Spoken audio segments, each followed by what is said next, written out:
현실에서의 자본 구조를 최적화시킨다.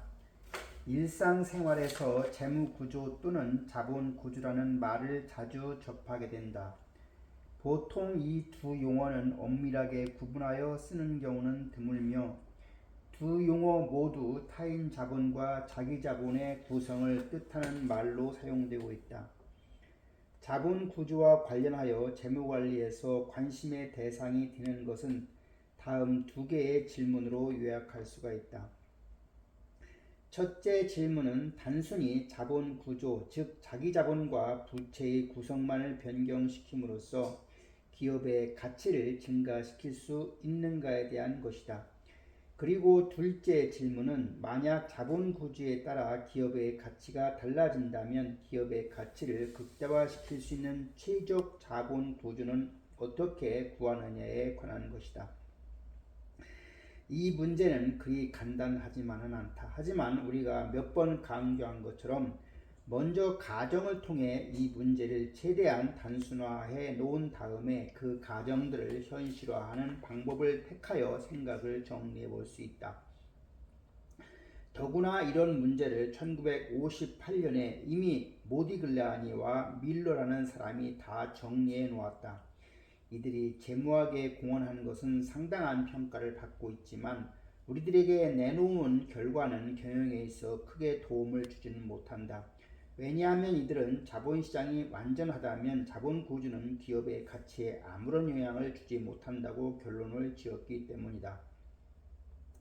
다시 말하면 타인 자본이든 자기 자본이든 어떤 자본을 사용하든지 간에 기업의 가치에는 상관이 없다는 것이다. 그러니까 자본 구조라는 것은 생각할 가치가 없게 되어버린 셈이다. 기업의 경영자는 투자 사이드만 생각하면 된다. 그러나 이런 결론에는 가정이 작용하고 있을 것이라는 것을 눈치챘을 것이다. 여기서 사용한 가정은 꽤 알려진 완전 자본 시장 퍼펙트 캐피탈 마켓이라는 것이다. 이 완전 자본 시장에는 세금도 없고 거래 비용도 없는 그야말로 마찰이 없는 시장이다. 이런 시장에서 기업의 가치는 기업이 벌어들일 영업이익, 즉 기업의 투자 결정에 의해서 결정되는 것이지 부채 사용의 유무, 즉 자본 구조와는 관계가 없게 된다. 많은 학자들이 이를 수학적으로 증명해 왔다. 그들은 매우 열광하였지만 우리들에게 주는 메시지는 특별한 것이 없다. 말로 간단히 설명할 수 있기 때문이다. 자본 구조만 서로 다르고 경영 위험과 영업이익이 동일한 두 기업이 있다고 치자.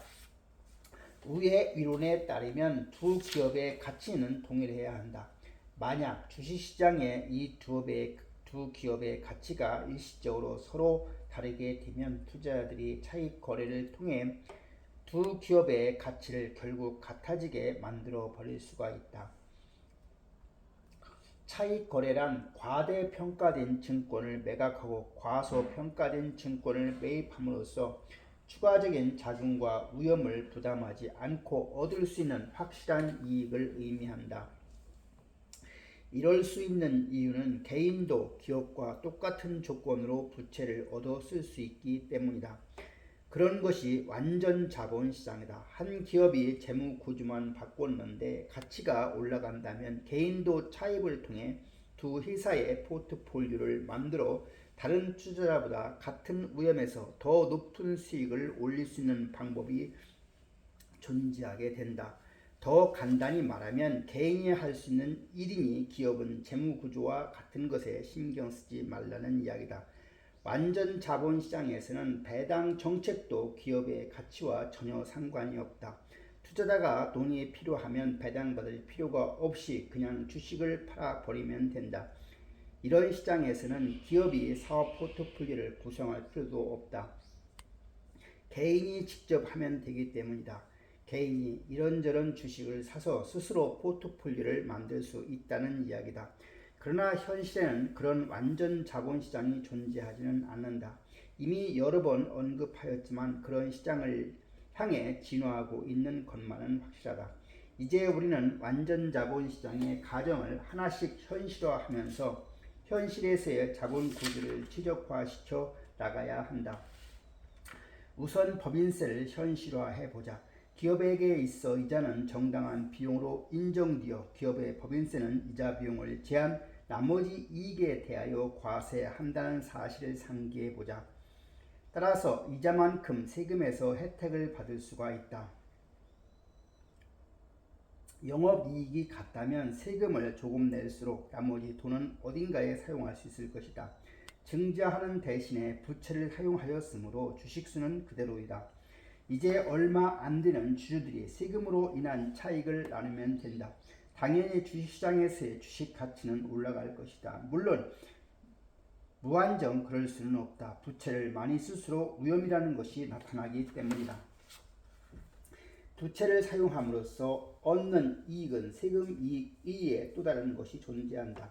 사실 우리가 부채를 얻어서라도 투자를 하는 이유는 레버리지 효과 때문이다.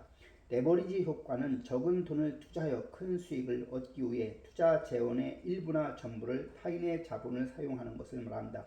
따라서 기업이 부채를 이용하는 것을 레버리지라고 한다. 그리고 타인 자본을 이용하여 자기 자본 이익률을 높이는 것을 레버리지 효과라고 한다.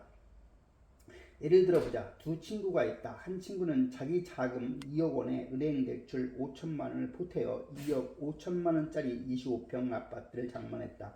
또 다른 친구는 같은 시기에 자기 자금 2억 원에 은행에서 2억 원을 대출받아 4억 원짜리 40평 아파트를 구입했다고 하자.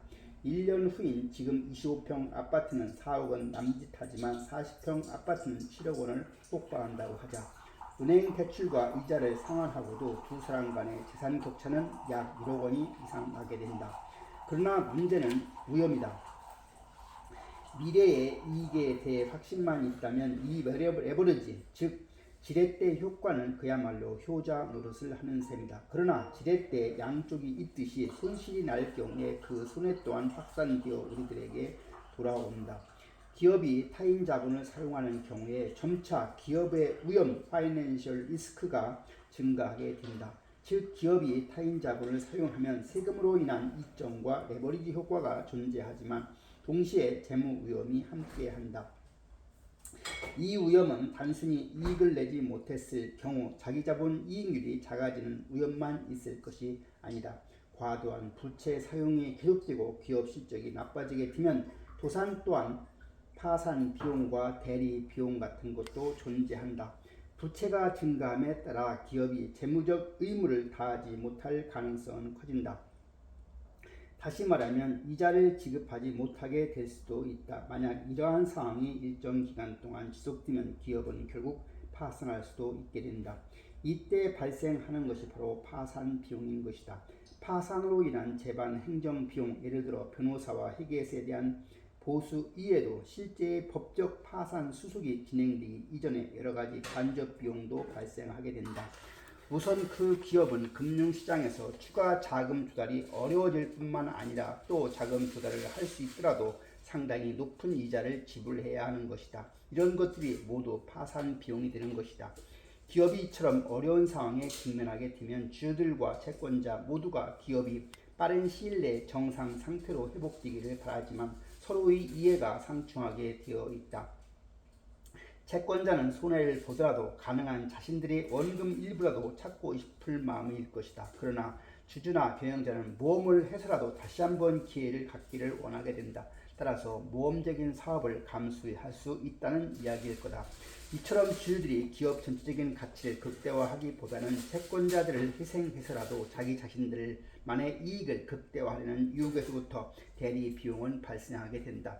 여기서 전문 경영자는 주주의 이익을 대변하는 것을 가정하였다. 그러나 주주와 전문 경영자 사이에도 이해가 상충될 수가 있다. 어떠한 형태든 이러한 문제를 막기 위해서는 필요 없었던 비용이 발생하기 시작한다. 서로 믿는다면 없어도 될 비용들이다. 앞에서 이야기한 것처럼 기업은 계획된 투자를 실현하기 위해 자본을 필요로 하게 되고 자기 자본이나 타인 자본을 이용하여 조달하게 된다. 이러한 자본 조달 상황에서 기업은 추가로 주주가 되려는 사람 그리고 채권자 등과 계약을 하게 된다. 이때 둘 사이에는 대리관계가 성립한다. 그리고 각자 자신의 이익을 먼저 생각한다는 것을 알고 있다. 따라서 경영을 감시하기 위해서 그리고 비싼 회계 감세를 받기 위해서 추가적인 비용이 발생한다. 이런 것을 우리는 대리 비용이라 한다.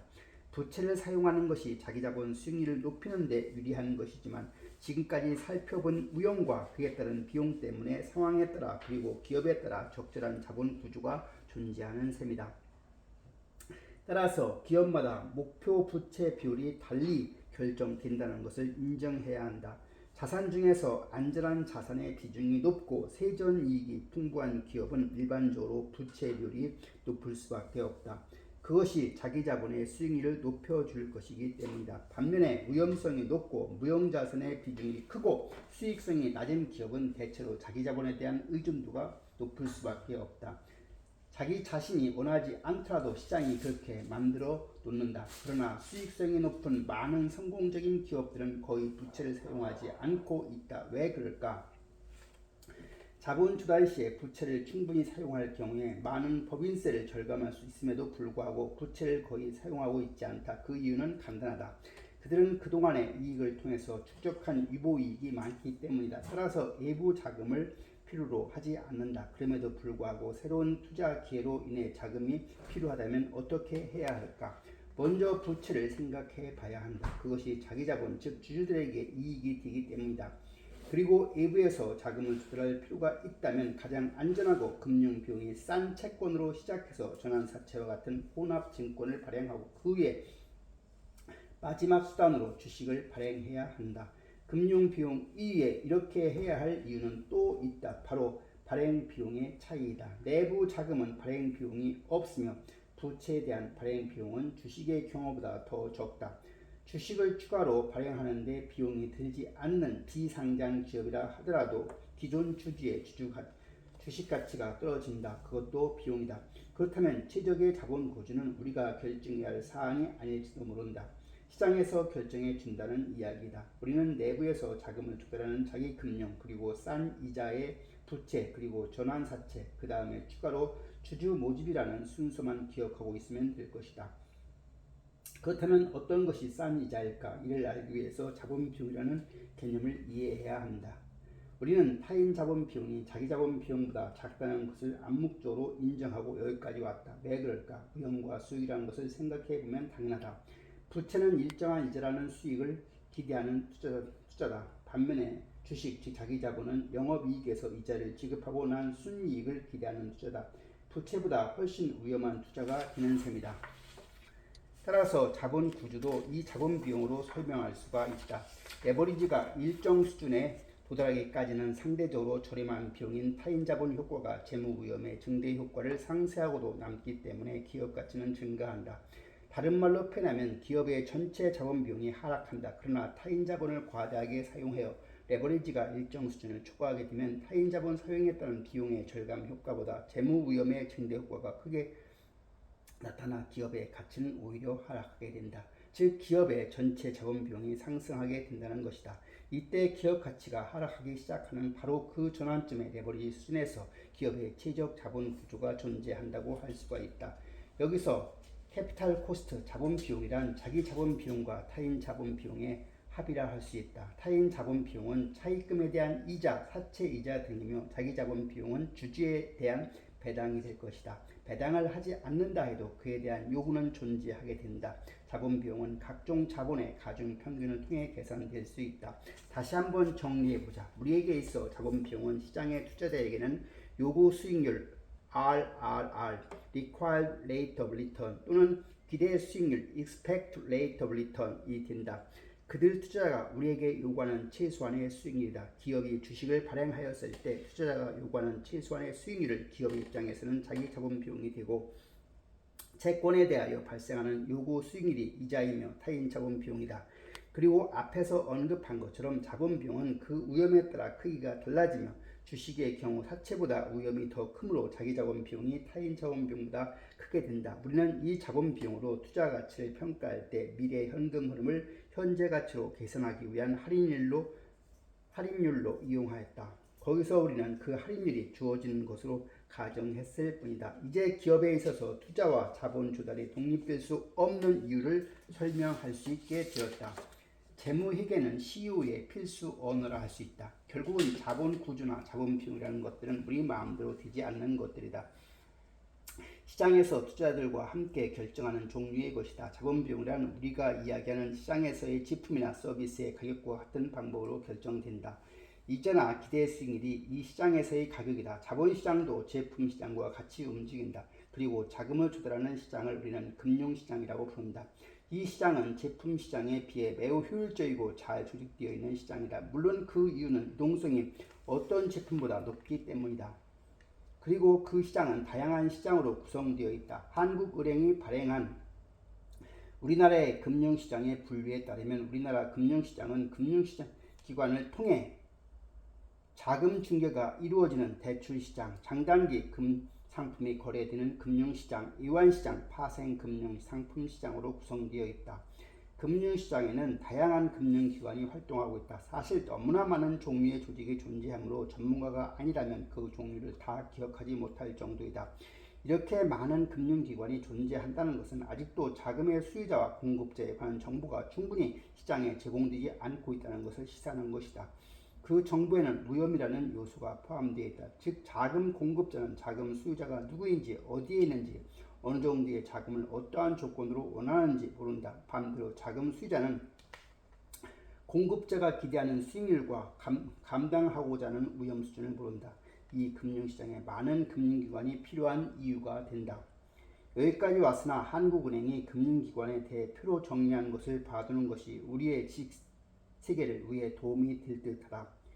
우리나라 금융기관을 총괄해보면 다음과 같다. 금융시장은 크게 대출시장이 있는데 대출시장이라 하면 기업 대출시장과 가계 대출시장이 있고 전통적인 금융시장은 단기 금융시장과 자본시장으로 구분할 수 있는데 단기 금융시장이라 하면 콜, 환매 조건부 채권, 양도성 예금 증서, CD, 기업어음, 표지어음, 통화안정증권이 있고 자본시장은 다시 채권시장과 주시장으로 구분할 수 있는데 여기서 채권시장에서는 국채, 지방채, 회사채, 금융채, 특수채, 자산유동증권이 있다.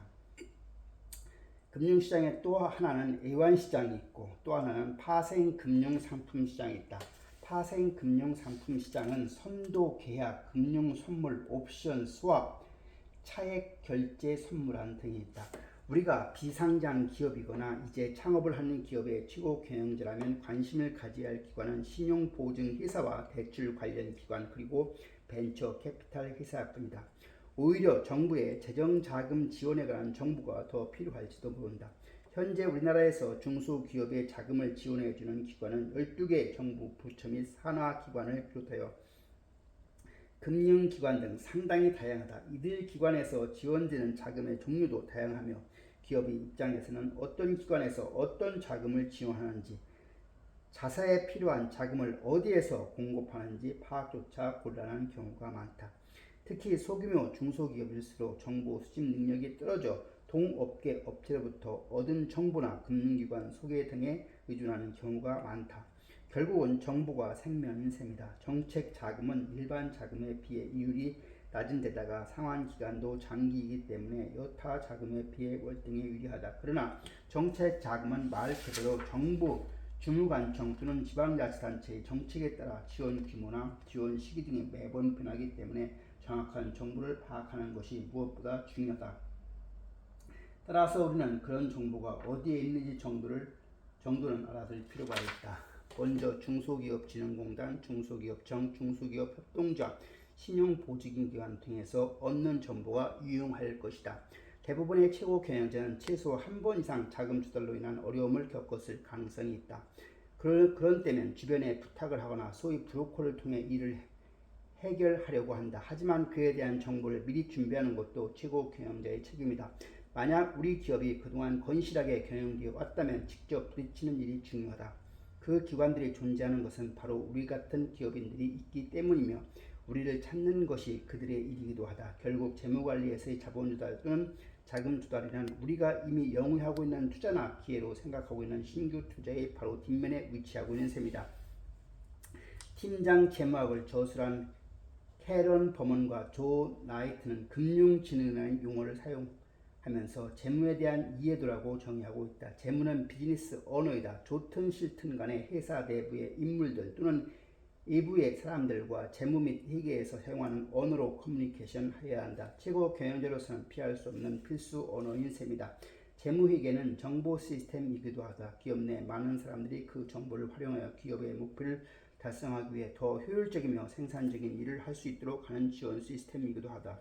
지금까지 살펴본 회계와 재무에 관한 지식은 최고 경영자가 추가로 습득해야 할 회계와 재무에 관한 지식의 기본이 되는 것들이다. 이 정도의 기본 원리와 개념을 이해하고 있다면 앞으로 우리에게 주어질 회계 재무 지식을 정리해 갈 수 있을 것이다. 그렇다면 우리는 여기서 기업이 마케팅을 지원하는 데 필요한 금융 지능을 성취한 셈이라 할 수 있다.